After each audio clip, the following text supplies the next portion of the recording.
প্রিয় দর্শক আসসালামু আলাইকুম। দর্শক আপনাদের প্রীতি ও শুভেচ্ছা জানিয়ে শুরু করছি আমাদের আজকের প্রতিবেদন। তো দর্শক আজকে আমরা এক অসহায় মেয়ের গল্প তুলে ধরব, যার নাম হচ্ছে আকলিমা। আকলিমার বিয়ের বয়স পার হয়ে যাচ্ছে, কিন্তু বিয়ে হচ্ছে না, কারণ আকলিমার বাবা নেই। আকলিমার বাবা আগে এক স্কুলের পিয়ন ছিল।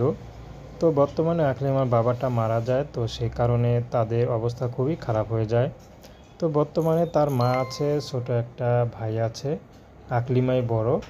তো আকলিমা অনেকে দেখলেই মোটা বলে চলে যায়, বলে এত মোটা মেয়ে বিয়ে করবে না। আবার যারাও বিয়ে করতে রাজি হয় তারা অনেক টাকা যৌতুক চায়। এর জন্য আকলিমার আর বিয়ে হচ্ছে না। তো শেষমেশ বাধ্য হয়ে আকলিমা ইউটিউবে এসেছে। যদি ভালো একটা জীবনসঙ্গী পায়, সে যদি আকলিমাকে পছন্দ করে বিয়ে করে, সেই মানুষটি বিবাহিত হোক আর বয়স্ক হোক, তাতে কোনো সমস্যা নেই। আকলিমা তাকে বিয়ে শাদী করতে রাজি আছে। আকলিমার ব্যক্তিগত কোনো পছন্দ নেই। আকলিমাকে যে ভালোবেসে আপন করে নিতে পারবে, আকলিমা তাকেই বিয়ে করবে। তো আকলিমার পড়াশোনার খুব ইচ্ছা ছিল, পড়াশোনা বেশি হয়নি। আকলিমা ঘরেই থাকে, ঘরের কাজবাজ করে। তো তার মা সেই স্কুলের এখন বর্তমানে চাকরি নিয়েছে। তো আয়ার কাজ করে, এখান থেকে যা পায় তা দিয়ে কোনো মতে চলে।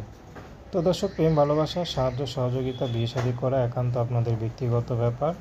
আসুন আমরা ৫ ওয়াক্ত নামাজ পড়ি, সর্বদা দেশের সেবা করি। আসসালামু আলাইকুম।